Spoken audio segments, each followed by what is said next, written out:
Jurnalistni ishingizni qayerda ishlagansiz? Men jurnalistlik faoliyatimni o'zi aslida mehnat faoliyatini maktabda boshlaganman. Ustozlardek maktabda o'qituvchi bo'lganman. Keyin o'sha paytda o'sha kadrlar masalasi tanqisligi ancha nimada qiyinroq edi. Jurnalist kadrlar kam edi. O'sha paytdagi Xatirchi Yangi hayot gazetasi tahririyati, o'sha paytdagi raykom partiya deydik, o'sha raykom partiyada o'sha agitatsiya targ'ibot bo'limlaridan o'sha maktabdan menga o'zi o'sha ishxonaga Yangi hayot gazetasi tahririyatiga o'zlari chaqirib shu yerda ish bilan nima qilgan. Lekin ungacha o'sha maktabda o'qigan paytimda 8-9 sinflarda ham men o'sha Yangi hayot gazetasiga qatnashib turardim. Muntazam qatnashaydim. O'sha o'quvchilik paytlarimda qatnashganim uchun ko'zga ham ancha ko'rib qolgan bo'lsa kerak. Har holda o'sha paytda shu qo'limni to'g'rilaganman. O'qiganmiz, izlanganmiz tinimsiz. Yangi hayot gazetasida 1985-yilda jurnalistlik faoliyatini boshlagan. Ustoz sizni Ko'mkalo mahallasidan eshitdik, domla Sakizga kitoblardan izlanib topdim. Umuman Sakizda ko'proq ma'lumotga ega bo'lish uchun mana shu O'zbekistonda xizmat ko'rsatgan unvonni olgan ekansiz. 2012 yil olgan ekansiz. Domla aytdilarki, bu kishi Xo'jabul Eshonbobo unvoni. O'zi Sakizda qisqacha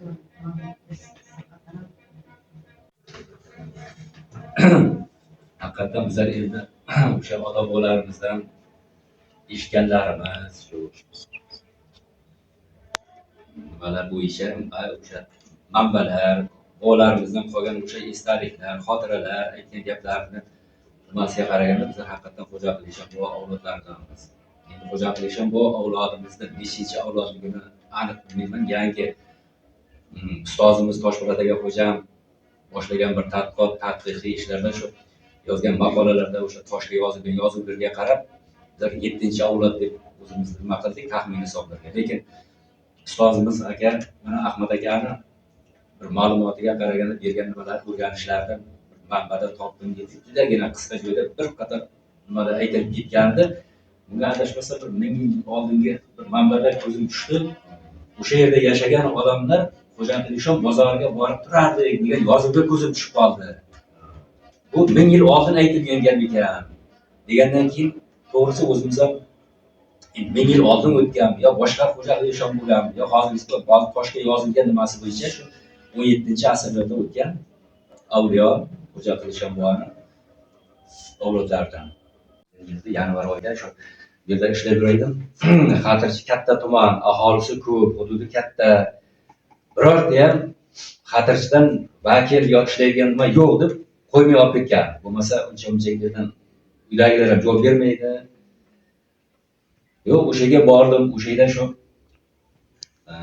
qolgan tog'ir o'sha yerda otildi, qariyb 25 yil o'sha Do'stlik bayrog'i gazetasida ishladim. Bu o'rtada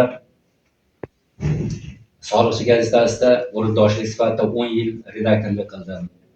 Xalq so'zi gazetasida 21-asr gazeta respublika gazetalarida, Mulkdor respublika gazetalarida ishladim. Lekin asosiy ishim mana shu Do'stlik bayrog'i gazetasida bo'ldi. Nimaga kelgan bo'lsak, mana shu ustozlarni qo'llab-quvvatlashi, mehnatlari, xizmatlari bilan nimaga erishgan bo'lsak, mana shu ustozlarning sharofat, mehnatlariga erishdik. Do'stlik bayrog'ida ishlab kam bo'lmadik. 1 yilda 25 yil bir joyda ishladim. Shu yerda qancha mukofotlar bo'lsa oldik. O'sha unvonlarni oldik.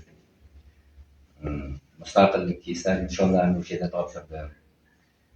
Lekin bitta eng menga o'sha ustozlardan qolgan bitta eng yaxshi o'rnak bo'ladigan endi xarakter deymiz nima desak ham ishga mas'uliyat bilan yondashishda keyin ish vaqtini tanlamaydi. Men necha yil ishlagan bo'lsam, agar 35 yil o'sha jurnalistika sohasida ishlagan bo'lsam, meni ish 35 yil ish vaqtim ertalab 7 dan kechqurungi cheklanmagan. 8, 9, 10 ana shungacha ketgan.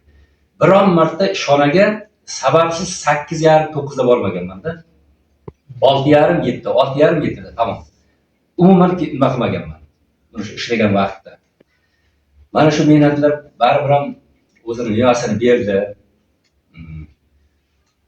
Yozgan ijodiy ishlarimiz kitob o'qib chiqmagan bo'lsa ham kitob holida bitta kitobga yetadigan tayyor turibdi bor. O'sha ijodiy to'plamlarda, kitoblarda, to'plam kitoblarda, o'sha markaziy Sharq yulduz jurnallarida, markaziy gazeta jurnallarda nashr qilingan, chiqqan. Ozmi ko'pmi? Ijoddan hali to'xtaganimiz yo'q. Endi bugun mana shu kutubxonani mana shu an'anasini bir tomoni juda ham yaxshi bo'ldiki, mana shunday an'analar, mana shunday tadbirlarni boshlanishi va bardavom bo'lishining bitta eng xarakterli, e'tiborli tomoni shundaki, bu yoshlarimizga yo'l ochadigan, yoshlarimizni bilimga, o'sha kitob o'qishga da'vat etadigan bir tadbirlardan bittasi. Mana hozir baribir xohlaymizmi yo'qmi, buni bir achinish bilan aytamiz. Hozirgi yoshlarda işte kitob o'qiydigani kam va buni achchiq bo'lsa ham tan olishimiz kerak.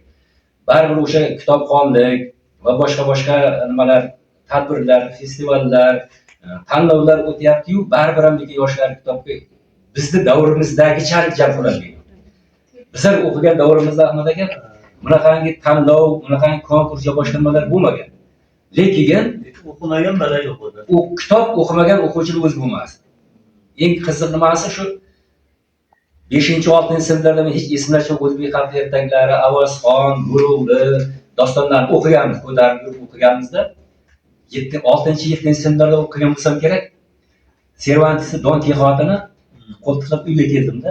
Bu paytda Lattapopga Samar kitob. Katta kitob edi. Qo'ltiqlab keldim.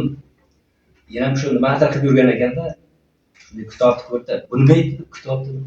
Nima qilasan dedi. O'qiyman. Sen kallang chirisin, kitob o'qisang tenta yo'q bo'lasan. Tez o'g'ar topshirib keldilar. Endi kitobni kattaligi shunday emas, o'z gavda kichkinagina bo'lgan, juda ham mayda o'qib.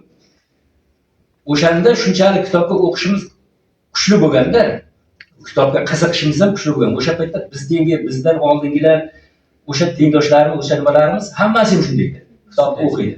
Bu nimani sharofati? Bu o'sha davrda biz o'sha tutlardagi yirminchaklarda yotib katta bo'lganimizda momalarimiz aytgan allasi. O'sha tutlarni to'proq yo'llarda, to'proqda tagida o'sha tutlarga osilgan yirminchaklarda enalarimiz tashaydagi ketaydi o'zlari chopqan yaganaga endi momalarimiz shu bilab osib qo'yib o'sha yirminchakka tutdan o'ziga yig'lagani shu boyagi bilganini aytib, shu bilan bizlarni quloqimiz shu qalbimizga o'sha ijod, o'sha qadriyatlarni, mehr oqibatni singdirib kelganda, mana shu narsa ish esimizda. Mana shu narsa menimcha o'sha bugungi kunda kitobxonlikni pasayishini bitta sababi Allahni aytilmay qo'yilganligi bo'lsa kerak.